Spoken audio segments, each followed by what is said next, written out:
com a vida de cada filho teu e cada filha tua, e que a tua palavra, Senhor, ó Deus, venha encontrar os nossos corações como aquele solo bom, Senhor, que pelo teu Espírito foi preparado, a fim de que a tua palavra semeada venha de verdade, Senhor, crescer, Senhor, a fim de que frutos sejam produzidos para a glória do teu nome. Por isso, que o Senhor esteja nos dando compreensão dessas verdades, inclinando o nosso coração, Senhor, não apenas para guardá-las nele, mas para que elas se tornem parte da nossa vida, no que diz respeito à nossa vida prática, Senhor. Por isso, me ajuda, ser com a minha vida, ajuda os teus filhos, ser com a vida deles. Nós assim te pedimos em nome de Jesus. Amém. Como dissemos no início, capítulo 12 de João, verso 36 ao 50, Jesus está terminando o seu ministério no meio dos judeus. Ele deixou isso claro, ele veio na sua primeira vinda e o seu ministério deveria ser desenvolvido entre o povo judeu, principalmente porque todas as promessas feitas acerca do Messias e do Salvador foram feitas para os judeus. De onde o Messias vinha, tinha íntima relação com o judaísmo. Ele seria um judeu, ele viria da tribo de Judá, e como consequência disso, o cumprimento da vinda do Messias tinha tudo a ver com as esperanças que os judeus nutriam no seu coração. A grande dificuldade que Jesus enfrentou quando veio a esse mundo, principalmente no mundo judaico, é que os judeus não mais esperavam o Messias prometido no Antigo Testamento, mas eles haviam concebido outro tipo de Messias, cuja vinda iria satisfazer as expectativas pessoais e nacionais que o Messias tinha. É muito comum as pessoas dizerem: eu creio em Jesus Cristo, e você perguntar para elas quem é o Jesus Cristo e você crê, e ela simplesmente não sabe dizer quem é. Então, produzir um Jesus imaginário na nossa mente corrompida e carnal, limitada e falível, é uma coisa muito fácil. E aí nós começamos a trilhar a nossa caminhada de fé fundamentado em um Jesus que não existe, né? Existe até um livro que foi escrito, que o título do livro é o Jesus Fabricado. Então é muito comum nós vermos as pessoas dizerem que creem em Jesus Cristo, mas diretamente esse Jesus absolutamente não tem nada a ver com o Jesus que foi prometido no Antigo Testamento e o Jesus que os evangelhos apresentam. Então Jesus, ele cumpre os seus ministérios, seu ministério no meio do judaísmo, e literalmente ele começa a demonstrar porque aqueles judeus que tiveram a oportunidade de tê-lo, caminhando no meio deles, ensinando a verdade de Deus durante cerca de 3 anos e meio, eles simplesmente por não crerem na sua palavra e não o receberem como o Messias prometido. Isso é uma coisa que a gente precisa entender muito bem. A ideia que os judeus tinham na cabeça de Messias era diferente daquela que o Antigo Testamento prometia. Então Jesus veio como o Messias prometido no Antigo Testamento, mas não era mais esse Messias que o judaísmo esperava. E isso é uma coisa complicada aqui no livro de João. Por quê? Porque o fato de você ver no livro de João a afirmação que os judeus creram em Jesus Cristo, isso não implica que eles creram para a salvação.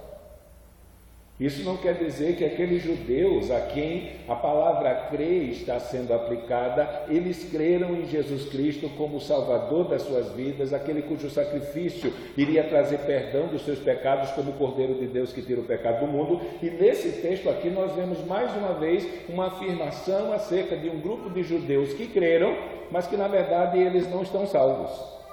Eles não creram para a salvação. Você pode até perguntar, mas como é que isso está escrito que eles creram? Mas nem na prática da nossa vida cotidiana, principalmente na nossa cultura, que tem pano de fundo cristão, principalmente procedente do catolicismo, isso acontece. A maioria das pessoas que nós conhecemos, se perguntarmos para ela, você crê em Jesus Cristo? Gente, ela enche o peito assim, faz aquela cara de religiosa, espiritual, quando eu creio muito em Jesus Cristo. Mas pergunte o que é que vai acontecer com ela na hora da morte. Se ela está preparada para aquele momento. E aí você descobre que com todo aquele fervor religioso, ela não consegue acreditar que a obra de Cristo salvou a vida dela. Mas a profissão de fé de que Jesus é o Salvador, de que Ele é o Filho de Deus, de que Ele morreu para salvar o povo, o pecador do pecado, ela sabe de cor. Mas esse tipo de profissão verbal que só parte da boca, que só está na mente e que não está no coração, não salva ninguém, porque não tem o poder de transformar a vida de um pecador no cidadão do reino. Então aqui, mais uma vez, Jesus vai apresentar esse pronunciamento de fé nele, quando na verdade esse pronunciamento de fé não é procedente de um coração que foi transformado pela obra do novo nascimento. Foi por isso que Tiago escreveu a sua carta, para combater esse tipo de gente que diz que tem Jesus e as virtudes do reino não acompanham essa profissão de fé. A inclinação para seguir e assumir publicamente que é um discípulo de Jesus Cristo não acompanha essa profissão de fé. A ousadia para falar desse Jesus de maneira tal que a glória dele possa ser revelada a quem não o conhece, isso não acompanha a vida de muitas pessoas que dizem que tem Jesus Cristo. Então, se as obras da salvação não acompanham a profissão de fé, então Tiago diz que essa fé, ela não salva. Não salva. Então, aqui nesse texto, como vimos lá no capítulo 2, verso 23 em diante, quando Jesus vai para Jerusalém e faz uma série de milagres lá, está escrito que muitos creram no seu nome, porque viram os sinais que ele fazia. Porém, Jesus não se dava a conhecer a nenhum deles, porque ele bem sabia o que havia no coração do homem. E aí aparece o judeu lá. Não era um judeu qualquer. Era o mestre de Israel mais bem conceituado da época, Nicodemos. E ele diz: nós sabemos que tu vens da parte de Deus, porque ninguém pode fazer os sinais que tu fazes se Deus não for com ele. Aí você diz: olha, a profissão de um judeu salva. A ideia de Messias que ele tinha na cabeça não tinha nada a ver com o Messias que Jesus era. E a salvação que ele esperava como judeu não tinha nenhuma relação com a salvação eterna que Jesus estava oferecendo. E aí Jesus simplesmente diz: olha, se você nascer de novo, não nascer de novo, se alguém não nascer de novo, porque em geral nem pode ver e nem entrar no reino de Deus. Então o capítulo 2, final do capítulo 2 e a história de Nicodemos mostra que é possível alguém dizer que tem muita fé em Jesus Cristo e ainda assim no fim da sua vida parar no inferno. E ainda assim chegar depois do juízo ser lançado no lago de fogo dizendo: eu creio. Só que crê no Jesus fabricado, um Jesus idealizado na sua mente, cujas promessas e cuja obra não tem diretamente nada a ver com os seus pecados, com o perdão dos seus pecados, com a justificação dos seus pecados e com a vida eterna. Então Jesus, ele se esconde, se omite dos judeus e agora ele não vai aparecer mais, e a partir daqui vai se desenrolar os últimos dias, praticamente a última semana da vida de Jesus Cristo, até que na Páscoa ele seja entregue, ou melhor, ele se entregue, porque ele mesmo já deixou claro anteriormente que ele recebeu autoridade para dar a sua vida, e ele vai receber autoridade para trazê-lo de volta. Tanto que o tempo todo tentaram prendê-lo, o tempo todo tentaram matá-lo, e ele simplesmente dizia: ainda não é chegada a minha hora, ainda não é chegada a minha hora, ainda não é chegada a minha hora. Mas lá no Getsêmani ele vai dizer: é chegada a minha hora. É chegada a hora do Filho do Homem ser entregue. Então, nesse sentido, nós estamos começando a trilhar os momentos finais da vida de Jesus Cristo, através do qual a obra redentiva que ele veio realizar para salvar a vida não somente de judeus pecadores, mas de gentios pecadores, em cujo número nós estamos incluídos, ele realizou e ele consumou a obra completamente. Então, ele vai apresentar algumas questões acerca desse problema da dureza de coração dos judeus, que não é diferente da dureza de coração daqueles que nós pregamos o Evangelho, e eles continuam dizendo não para Jesus Cristo. Porque ele vai trazer o profeta Isaías, usando Isaías 53, um texto que nós lemos toda a ceia. Isaías, ele foi levantado por Deus para promulgar juízo, Então a primeira parte do livro de Isaías são promulgações de juízo. E é uma questão interessante do ministério de Isaías, é que como ele foi chamado para promulgar e profetizar juízo, isso já deixava claro de que as suas previsões não seriam ouvidas.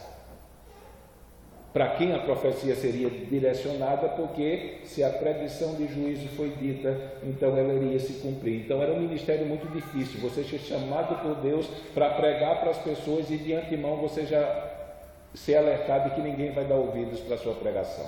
Outro que ele sofreu muito foi o profeta Jeremias, pregou por 40 anos e ninguém deu ouvidos à pregação dele.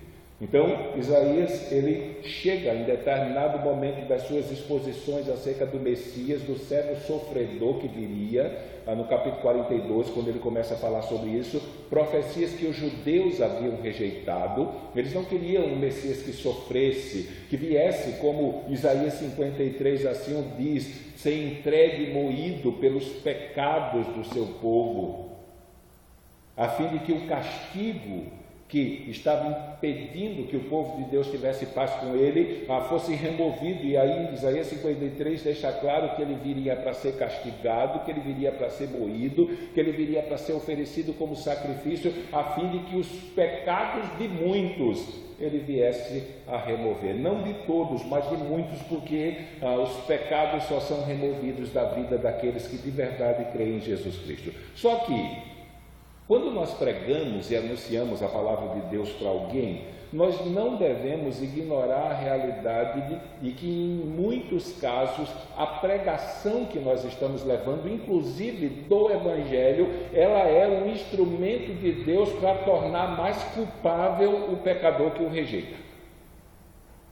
Então aqui, nesse aspecto aqui, o próprio Jesus Cristo vai deixar claro que a pregação que ele havia feito acerca da palavra de Deus para os judeus e a recusa dos judeus, nesse sentido a palavra de Deus estava sendo um instrumento de condenação contra eles. É aquilo que Paulo fala em Romanos capítulo 1, do verso 22 em diante.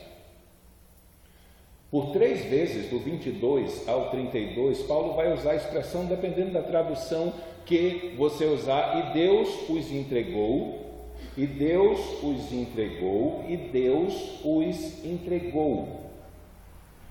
Em algumas traduções vem que Deus desprezou eles, simplesmente Deus os abandonou.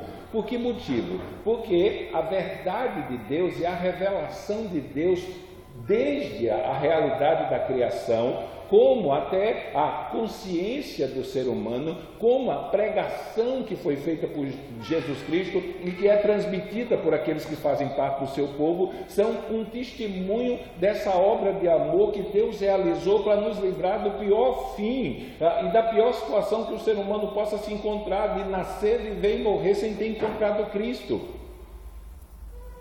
Só que, por mais que Deus tenha se revelado na natureza, por mais que Deus tenha se revelado na consciência, por mais que Deus tenha se revelado no Evangelho, quanto mais se apresenta essas verdades, os homens dizem: eu não quero, eu não quero, eu não quero, eu não quero, eu não quero. E aí chega um momento em que Deus não permite mais que essa verdade chegue a ele, e Deus se volta para esses seres humanos com o coração endurecido e diz para eles: agora eu não te quero mais.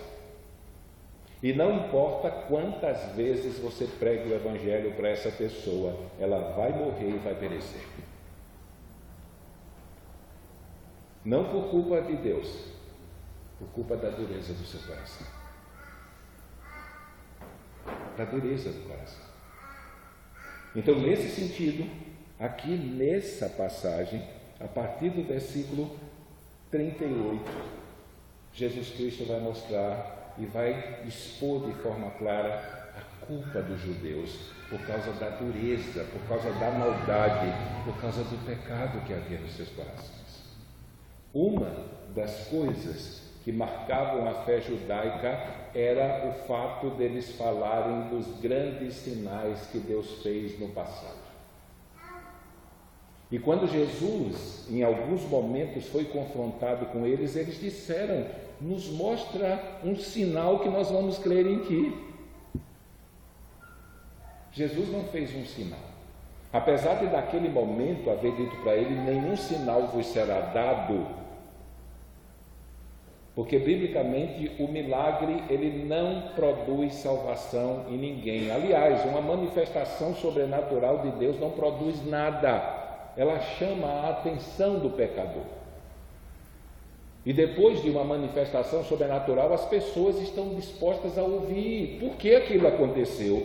E é nesse momento que toda a atenção do povo está voltada, que Jesus chama ao arrependimento, que os apóstolos chamaram ao arrependimento, que os irmãos da igreja primitiva chamavam o pecador para o arrependimento. Eles não faziam uma pregação de como Jesus poderia curar você da sua enfermidade porque ele curou o coxo. Ele apresentava o propósito real porque Jesus veio a esse mundo. Ele veio a esse mundo para salvar o pecador do pior mal, do pior dano que pode atingir a sua vida, é morrer sem conhecê-lo, ir para o inferno, depois voltar, ir para o julgamento final e depois ir para o lago de fogo e passar eternamente a vida longe de Deus e sem comunhão com Deus eterno. Então, nesse sentido, a ideia de Messias que os judeus tinham não era essa. E como consequência disso, a profissão de fé deles não deveria ser levada em consideração como uma profissão de fé salvífica. Lembra lá em João capítulo 6, a partir do versículo 60, uma multidão. Os intérpretes calculam que cerca de 15 a 20 mil pessoas estavam no meio daquela multidão, porque só cita mais ou menos a perspectiva de homens, que tinham cerca de 5 mil. E aí o que é que acontece? Quando Jesus disse, se vocês não comerem da minha carne e beberem do meu sangue, vocês não podem me seguir. E aí aquela multidão virou as costas e o abandonou. Porque eles não estavam interessados na salvação eterna que Jesus tinha para dar. Eles estavam interessados nos milagres que Jesus podia fazer para eles nessa vida. E Jesus não veio a esse mundo para se tornar um milagreiro. Ele veio a esse mundo para se tornar o Salvador dele. O Salvador de todo aquele que crê. E depois que aquela multidão abandona Jesus Cristo, ele se volta para os 12 e diz, vocês também querem me abandonar? E aí a resposta dos discípulos, que eram judeus, estavam de acordo com a expectativa do Messias prometido e não do que havia sido fabricado pelo judaísmo. Pedro diz, para quem iremos? Só tu tens as palavras de vida eterna. Então, se essa compreensão de um Messias, de um Jesus Cristo que veio a esse mundo para salvar o pecador, e ele realizou a obra suficiente para salvar o pecador, a fim de que o pecador possa dizer ainda nessa vida que tem vida eterna, e quando passar dessa vida por vir, adentrará o reino de Deus. Então, se a expectativa e a confiança do pecador não estiver fundamentado nessa verdade, a pregação do Evangelho, o anúncio da vida e da obra de Cristo está se tornando um instrumento de condenação da parte de Deus para tornar mais culpável aquele pecador com o coração endurecido. Mais culpável. Porque a medida do tormento é relacionada ao conhecimento que a pessoa teve. Ao conhecimento que a pessoa teve. Alguns anos atrás nós estávamos pregando sobre isso. Eu digo, olha, quando eu prego o Evangelho para alguém, eu posso estar pregando o Evangelho que vai trazer salvação para ele, ou eu posso estar pregando o Evangelho que vai piorar a situação dele na eternidade. E uma pessoa ouviu isso e ela, a partir daquele momento, estava com medo de pregar o Evangelho para a família, para a mãe e para o pai, porque ela dizia, e se eu pregar bem muito o Evangelho para eles e eles não se converterem, eu vou ser um instrumento para aumentar o sofrimento deles na eternidade. Eu tive que dizer para ela, mas o Evangelho é o único meio que pode livrar eles desse fim. Então é a espada de dois gumes. Se prega a esperança, se deixa de pregar, o fim está determinado. Então aqui os judeus, eles não creram, porque a vida de Cristo para esse grupo estava sendo usada com Deus como um instrumento para tornar aqueles que seriam julgados culpáveis diante da sua lei, mais culpáveis ainda. E isso não aconteceu algo que surpreendeu ele. Não foi uma surpresa para Deus, né? Alguns pregadores hoje estão seguindo essa linha, né? Que Deus não sabe o que é que você vai decidir quando ouve o Evangelho. E aí quando você diz, eu quero Jesus Cristo, Deus abre aquela expressão assim de surpresa e diz: que bom, esse Deus é fabricado, não é bíblico. Ele não é o Deus verdadeiro que criou todas as coisas. Deus sabe, Ele sabe. Então, nesse sentido, os judeus não criam nele, apesar de Jesus não fazer um sinal, fazer muitos sinais que testificavam quem ele era. Mas por mais que ele falasse as palavras de Deus e por mais que ele dissesse sinais, parecia que eles estavam cada dia mais incrédulos. E aí ele vai dizer que isso acontecia com aqueles judeus porque estava determinado que isso viesse a acontecer. Ele vai dizer aqui, para que se cumprisse. Eles não criam nele, ainda que tenha feito tantos sinais diante deles, diante dos seus olhos. Ele diz que isso aconteceu para que se cumprisse a palavra do profeta Isaías, que diz: Senhor, quem creu na nossa pregação e a quem foi revelado o braço do Senhor? Por isso não podia crer. Então Isaías diz outra vez, e aí ele já sai de Isaías capítulo 53 e vai para Isaías capítulo 6, e ele vai citar Isaías capítulo 6, 9 e 10. Ele vai dizer: por isso não podiam crer. Então Isaías disse outra vez: cegou-lhes os olhos e endureceu-lhes o coração, a fim de que não vejam com os olhos e compreendam no coração e se converta e eu os cure. E Isaías disse isso quando viu a glória dele.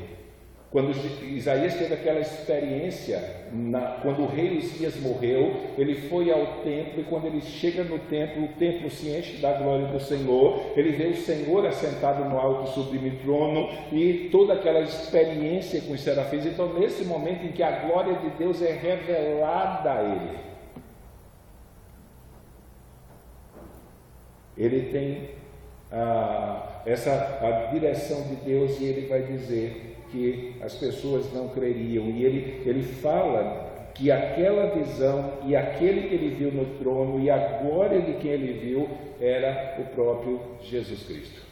Quando o testemunho de Jeová chega na casa da gente dizendo que Jesus é um Deus menor, esse é um texto que nós usamos, João 12, 41. Porque lá em Isaías capítulo 6 está o nome de Deus, né? O tetragrama lá, o WHW, que é o nome de Deus que não se sabe pronunciar, mas Isaías chama aquele que está sentado no trono de Jeová, de Yahvé dos exércitos. Ele dá o nome de Deus para ele, e João diz aqui que quem estava sentado no trono era Jesus Cristo. Então os judeus não criam, porque isso já fazia parte da história que havia sido escrita por Deus. Eles ouviriam e eles veriam, e mesmo vendo e ouvindo, eles não iriam ver e não iriam ouvir. E aí o texto diz que isso era para que eles não compreendessem com seu coração, não se convertesse e Deus os curasse dos seus pecados. Esses não faziam parte das ovelhas do aprisco, como Jesus disse anteriormente. Esses aqui não eram de Deus, porque não davam ouvidos à palavra de Deus. Então, se a gente pensar no Evangelho de João e começar capítulo 6, 7, 8, 9, 10 e 11, e você perguntar esses capítulos, como eu identifico uma pessoa que não é de Deus, ainda que fale muito de Deus com a sua boca? Tem as marcas ali. Então aqui estava um grupo de judeus que não eram de Deus. Não eram. E eles não eram porque Deus determinou diretamente e Deus agiu e impediu. Eles não eram por causa do pecado e da maldade que havia nos seus corações. Algum tempo atrás uma pessoa me perguntou: mas pastor, se Deus sabe o que eu vou fazer de errado daqui a um ano, Ele não poderia me impedir? Mas se o que eu vou fazer daqui a um ano eu não posso voltar atrás, não mudar, então eu não sou culpado. Porque Deus já determinou E eu fui mostrar para ele que o problema da determinação desse caso não é que Deus pega você e empurra você para o pecado, mas é que você é tão mal no seu coração que Deus escreveu, porque com tanta maldade que você tem, daqui para lá você não vai desistir. Ainda que 1000 pregadores cheguem na sua porta e lhe avisem, seu coração é tão mau que você vai continuar fazendo o mal que você quer e vai rejeitar Deus. Então a culpa não é de Deus. Não vai mudar por causa da dureza do nosso coração. Não é por causa da falta de bondade que há em Deus. Então Deus já podia dizer, 800 anos antes, eles não vão crer quando o Messias vier. O meu povo não vai crer. E o Evangelho de João já começa assim, ele veio para os seus e os seus não receberam. Mas nem por isso a promessa foi frustrada. Os convertidos primeiros foram judeus. O povo de Israel não recebeu o Messias, porque ele não se enquadrava com as expectativas dele. Jesus não era o Messias que eles esperavam, mas era o prometido. Mas em meio a essa multidão de judeus, em meio à nação de Israel, Deus alcançou os judeus, e isso lá em João 12,13 diz: mas a todos quanto receberam, deu-lhes o poder de serem feitos filhos de Deus, a saber os que creem no seu nome, os quais não nasceram da vontade da carne, da vontade do sangue, nem da vontade de homem algum, mas de Deus. Então, como seres humanos, por causa do pecado, nós somos tão maus que para fazer o bem, encontrar o caminho de Deus, Deus tem que nos socorrer. E é aí que se revela o amor de Deus. É aí que se revela. Às vezes as pessoas olham para Deus como um Deus mau por causa das pessoas que foram para o inferno. Deus não podia ter livrado, o problema é que toda a raça humana merecia ir para o inferno. E o amor de Deus se revela quando você chega no livro de Apocalipse e descobre que lá no céu, na eternidade, vai ter uma multidão que não se pode contar. De homens de todos os povos, tribos, línguas e nações que mereciam estar no inferno, mas agora estão diante do trono de Deus, adorando Ele e adorando eternamente. Os que estão no inferno foram porque merecem. E muitos vão receber um castigo maior porque merecem. Porque o tempo todo a voz do Supremo Pastor os chama pela pregação do Evangelho e eles continuam dizendo não. Não, não. E Paulo diz em Romanos 2,5, se eu não estou enganado, 5,4 ou 5, que por causa do seu coração impenitente, essa pessoa está acumulando ira para o dia da ira. Cada vez que ele tem a oportunidade de ouvir o chamado de Cristo para o Evangelho, endurece o seu coração, a conta dele de sofrimento na eternidade está aumentando. E a maneira de se livrar de toda essa conta é tão simples. É só confiar na obra que Jesus Cristo fez, como suficiente para trazer perdão para os seus pecados e purificação. Então, quando nós pensamos na salvação proposta por Cristo, ela deve levar em consideração o propósito da sua vinda e o significado da obra que ele realizou para o pecador. Só que aqui nós temos a afirmação de que houveram judeus que creram nele. Mesmo em meio a todo esse tumulto de rejeição e oposição, houveram alguns que creram nele. Só que não existe motivo nenhum para que eu e você digamos que essa fé que foi pronunciada para com Jesus Cristo, como alguém que veio da parte de Deus, seja salvadora. Porque os frutos que são provenientes dessa expressão da fé são trevas e não luz.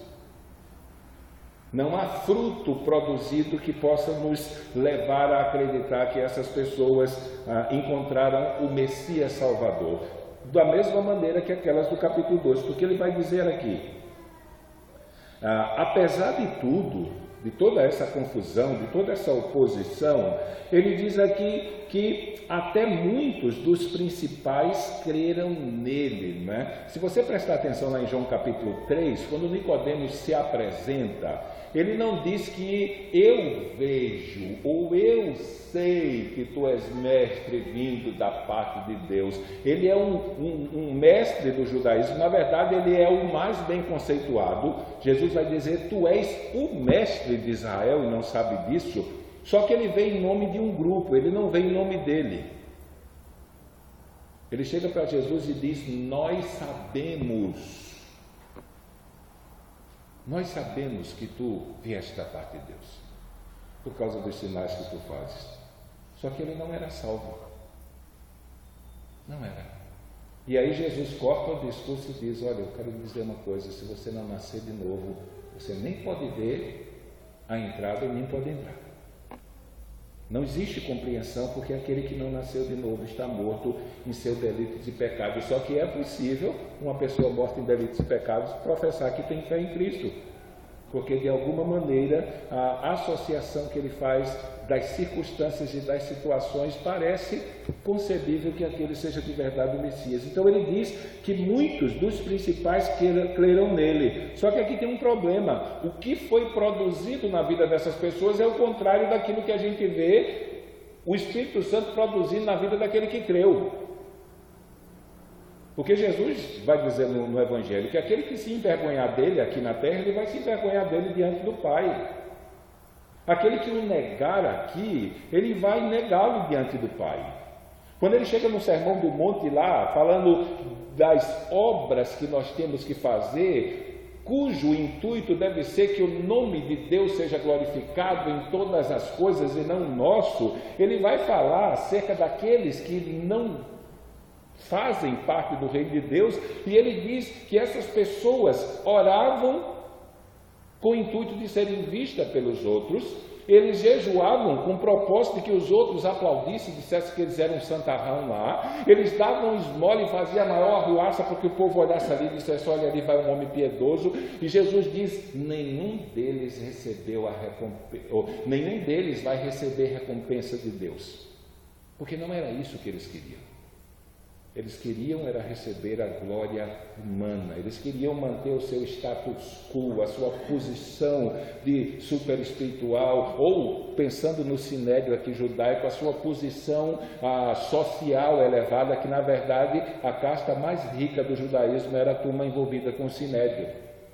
E professar, crer em Jesus Cristo, depois que eles fizeram uma assembleia lá, dizendo que quem pronunciasse que Jesus era o Messias ia ser expulso da religião judaica, então a coisa ficava difícil para eles. Então aqui nós temos um grupo de pessoas que simplesmente viram os sinais que Jesus fez, como aqueles lá de João capítulo 2, creram no nome de Jesus como alguém enviado por Deus por causa dos sinais, mas não acreditavam nele como Salvador do mundo, como aquele que veio morrer para tirar os seus pecados. Ele cita isso, dizendo para os judeus que veio libertar eles da escravidão. Os judeus ficaram ofendidos, mas nós nunca fomos escravos. E Jesus deixa claro que veio libertar eles da escravidão do pecado, não da escravidão do Império Romano, ao qual eles estavam sujeitos, mas Jesus veio para libertá-los de um problema muito maior. Então vai dizer aqui que muitos confessavam ele, muitos dos judeus, dos principais, creram nele, só que tem um problema, eles não confessavam Jesus. Eles não tinham coragem de dizer para as pessoas que eles haviam crido em Jesus Cristo como Messias. E o problema é o motivo aqui. Eles não queriam perder o status quo dele. Eles não queriam perder a imagem de espiritualidade, de fazer parte da liderança do judaísmo, trazia sobre eles. E ainda os benefícios financeiros que fazer parte do sinédrio trazia para eles também. Eles não estavam dispostos a renunciar à imagem de espiritualidade dele e os bens que eles possuíam por causa de Jesus Cristo. Então, para a gente não perder a glória que os homens nos dão e para a gente não perder o dinheiro que a gente ganha em função da posição religiosa e política que a gente ocupa, então a gente crê em Jesus e fica de bico calado e não diz isso para ninguém. A gente ganha Jesus e não perde as coisas desse mundo. Para nós homens que estávamos ouvindo a pregação hoje pela manhã, sabe que essas coisas não dão certo. Jesus vai dizer que ninguém pode servir a dois senhores. Só dá para servir a um. E aqui esse grupo que diz que creu em Jesus Cristo, quando eles tiverem que optar entre servir a Mamon e servir a Jesus Cristo, eles resolveram desprezá-lo. Eles não estavam dispostos a abrir mão daquilo que eles possuíam aqui. Então, eles não confessavam por causa dos fariseus, para não serem expulsos da sinagoga, porque amavam mais a glória dos homens do que a glória de Deus. Então é possível uma pessoa dizer que crê em Jesus Cristo e ainda ser perdida, pelo motivo de que Jesus que existe na sua cabeça, ele foi fabricado. Ele é imaginário, ele não é bíblico. Ele não é aquele em cujo evangelho a vinda, a vida, a morte, a ressurreição e a ascensão é pronunciada. E toda essa obra foi realizada para que um pecador não precise olhar para a eternidade com temor. Para que um pecador, por mais lutas que ele tenha em sua transformação da imperfeição para a perfeição, ele possa correr a sua carreira sabendo para onde vai. Ele possa nessa vida lançar fora o peso que o pecado trouxe, principalmente o peso do temor em relação à morte. Porque Jesus veio para nos libertar do pecado, da culpa do pecado, do castigo do pecado, a fim de que eu e você pudéssemos viver em esperança de vida e vida eterna. Então esses judeus que creram nele não creram para a salvação, porque eles não compreenderam o significado e o valor que a obra de Cristo tinha para a vida deles, que o digam as parábolas do reino. Então eles amavam mais a glória dos homens do que a glória de Deus, e por isso não tinham coragem de declarar que haviam crido em Jesus Cristo como Salvador. E aí 44 vai dizer: e Jesus clamou e disse: quem crê em mim, crê não em mim, mas naquele que me enviou. Ele começa a ecoar aquelas frases que desde o capítulo 8 ele vem anunciando que as palavras que ele fala não são dele, mas foi o Pai que mandou, e quem ouve as palavras de Deus é de Deus, mas quem não ouve não é de Deus.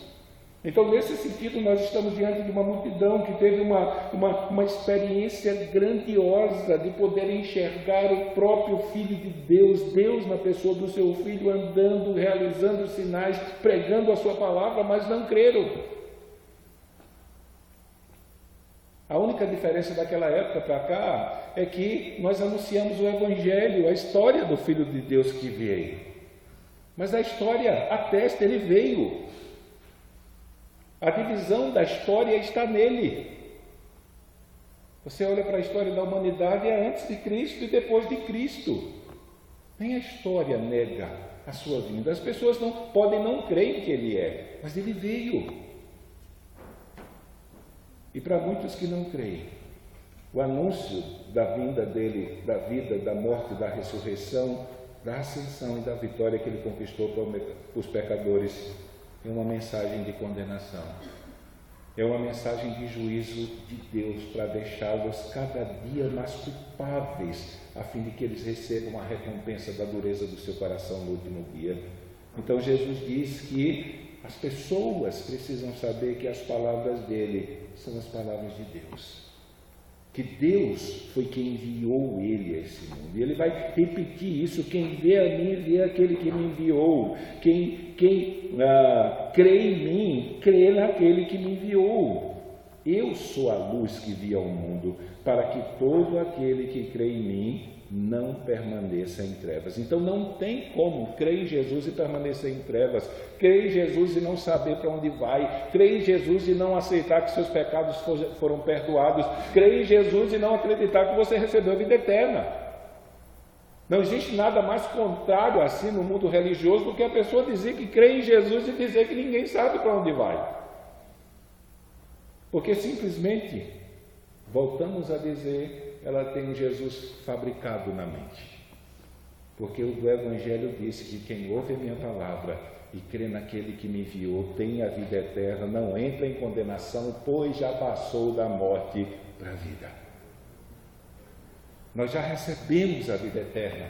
Nós já entramos na vida eterna, na vinda de Cristo. O que vai mudar é essa realidade, não vai ser mais material, física. Vai ser a realidade que será preparada para que nós habitemos com o nosso corpo ressuscitado e perfeito na presença de Deus. Só vai mudar a realidade para aqueles que creem em Cristo. Aqueles que creem em Cristo não serão confundidos, como Paulo diz lá em Romanos capítulo 5.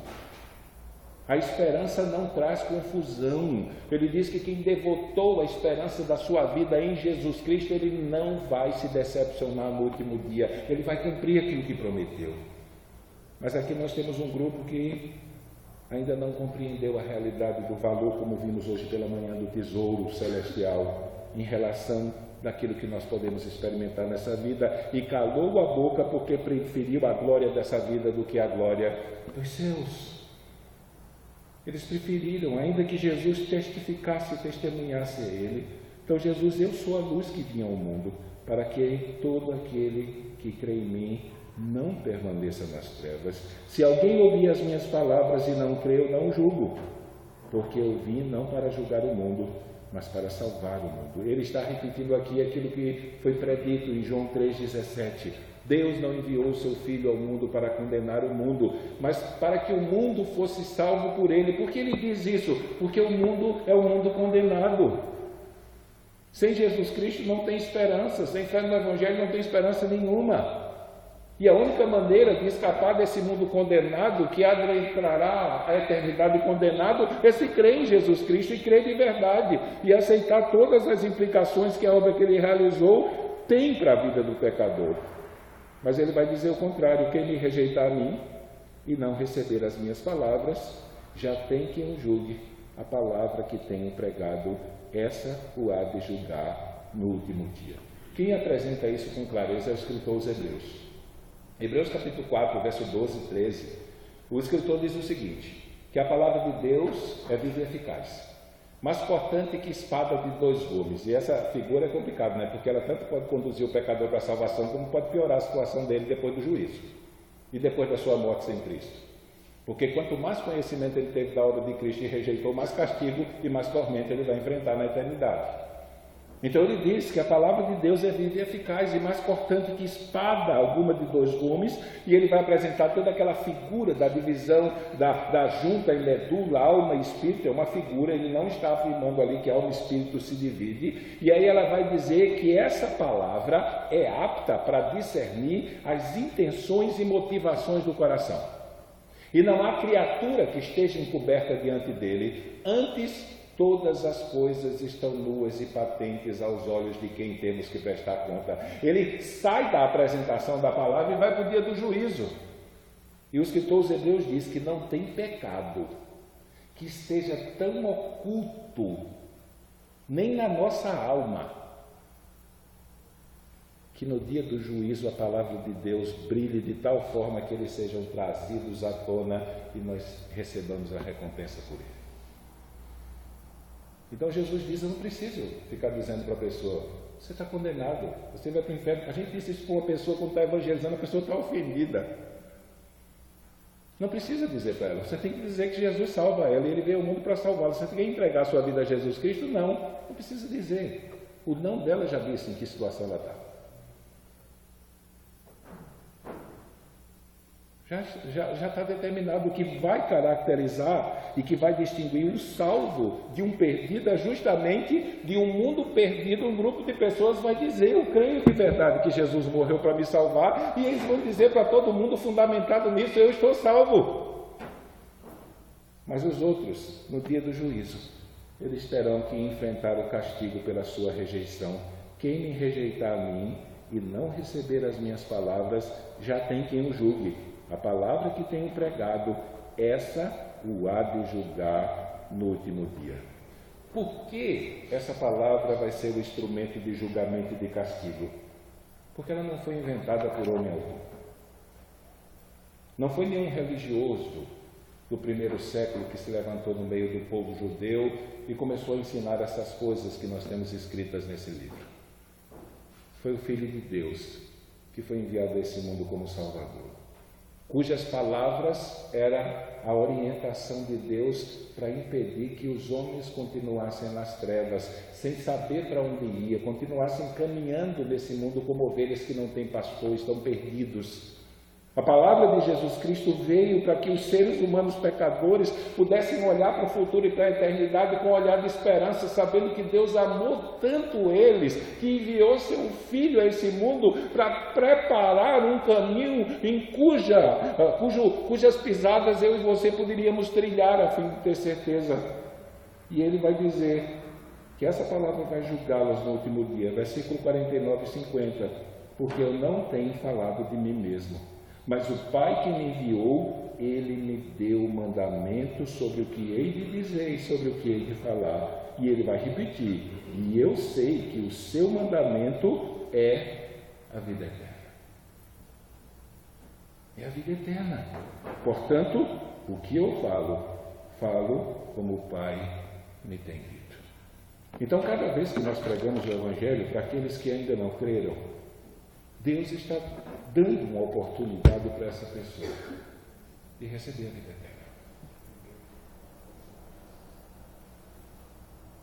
Porque se ela ainda não creu, ela está condenada. E ela vai receber a recompensa pela sua rejeição no último dia. No último dia, não vai ter como se escapar. A Bíblia diz que quando o Senhor Jesus vier e o sinal dele aparecer nas nuvens, todo joelho vai se dobrar. Só que tarde demais. As pessoas precisam crer antes de Jesus Cristo aparecer nos ares. Porque depois que ele aparecer, as pessoas vão dizer, é verdade, ele é o Senhor, mas para a sua própria condenação, não mais para a salvação. Existe um filme de Mel Gibson. Se você me perguntar, pastor, conte o filme, eu não sei. Mas eu me lembro da última cena, em que, pensando numa perspectiva apocalíptica que eu não concordo, mas na hora que a guerra, na perspectiva do Armagedon, está acontecendo, tendo como líder o próprio Satanás, que aparece lá como um dragão voador, lá um bicho bem feio. E aí, na hora que parece que o exército do diabo está vencendo, o sinal do Filho do Homem aparece. E os céus se abrem, e a luz da glória de Deus invade a terra e atinge Satanás. E por mais que ele tente resistir, ele teve que dobrar os seus joelhos e dizer, Nazareno, tu és o Senhor. Não adiantou nada. Ele está condenado. Então, quando a Bíblia diz que todo joelho vai se dobrar e confessar que ele é o Senhor, vai ser um reconhecimento da sua condenação, não mais da sua salvação. Porém, enquanto esse evento não acontecer, então Deus continua chamando os pecadores e dizendo, venha. É possível você escapar desse triste fim. O meu filho veio e ele realizou a única obra que pode salvar a sua vida. Por isso, tudo a sua cabeça. Pense nisso. Pense nisso. Não é só dizer que crê em Jesus. É possível dizer que crê em Jesus e ainda assim está perdido. E viver perdido e continuar perdido. Porque a fé em Jesus Cristo para essa pessoa não produziu o fruto da vida eterna. Por isso, ora o Senhor, como é que você está nessa noite? Depois de ouvir isso, se eu lhe pergunto, se você morrer agora, para onde você vai? Para onde você vai? Para onde você vai? Eu sempre conto uma história que aconteceu comigo alguns anos atrás, de uma mulher que veio me questionar acerca de algumas coisas que eu preguei, E eu cheguei para aquela mulher, depois ela me questionar, e eu disse para ela, olha, a senhora crê que a Bíblia é a palavra de Deus? E ela disse, eu creio. E que na palavra de Deus, Deus anuncia o seu Filho que veio a esse mundo, Jesus Cristo, para ser o nosso Salvador, a fim de que o seu sangue derramado na cruz pudesse trazer perdão para os nossos pecados e pela fé nele nós recebêssemos a vida eterna. E aquela mulher disse: eu creio nisso. E eu fiz essa pergunta que eu fiz agora: e se a senhora morrer agora, para onde a senhora vai? E ela olhou para mim e disse: olha, ninguém pode dizer que sabe para onde vai. E eu olhei para aquela mulher e disse: eu tenho uma triste notícia para a senhora. A senhora não crê que a Bíblia é a palavra de Deus, nem tampouco que Jesus é o Salvador, nem tampouco que Ele morreu naquela cruz para que seu sangue derramado trouxesse perdão para os seus pecados e lhe concedesse vida eterna, porque se a senhora cresce nisso, a senhora diria: eu estou pronta para partir, eu estou pronta para encontrar com o meu Salvador. Essa é a grande diferença. Essa é a grande diferença daquele que crê e que não crê. Não importa se ele sabe a história decorada, mas ele sabe o que essa história significou para a sua vida. E se Jesus morreu para salvar um pecador como ele, então ele aceita: eu estou salvo, eu estou salvo, eu estou salvo, eu estou salvo. Então olha ao Senhor, nós vamos cantar uma canção e eu quero que você, de olhos fechados, escute essa canção.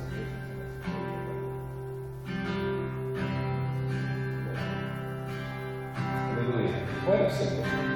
Aleluia. Aleluia. Jesus disse: eu vim para salvar pecadores. Se você é pecador, Ele vai salvar a sua vida. Mesmo sendo assim, pobre pecador, Deus me ama. Aleluia. Mesmo sendo falho, mesmo sem merecer, Deus me ama. Não é o que eu faço, não é o que eu deixo de fazer. Se estou forte, se eu estou de pé, Deus me ama. Aleluia, aleluia. Se estou fraco, se eu estou caído, Ele não deixa de me amar. Sem o seu amor, sem o seu perdão, o que seria de mim? Aleluia. Deus me amou tanto que entregou seu Filho para morrer em meu lugar. Diga comigo: Deus me ama. Deus me ama e o seu amor é tão grande, incondicional. Deus me ama, Deus me ama, e Ele está sempre de braços abertos para mim. Mesmo sendo assim, cante comigo. Mesmo sendo assim, pobre pecador, Deus me ama, Deus me ama. Diga comigo: mesmo sendo falho, mesmo sem merecer, mesmo sendo falho, mesmo sem merecer, Deus me ama. Se eu estou forte, se eu estou de pé, se eu estou forte, se eu estou de pé, Deus me ama. E se eu estiver fraco e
A luz brilhou. Aleluia. Deus me amou tanto, saiba disso, que entregou seu filho para morrer em meu lugar. Aleluia.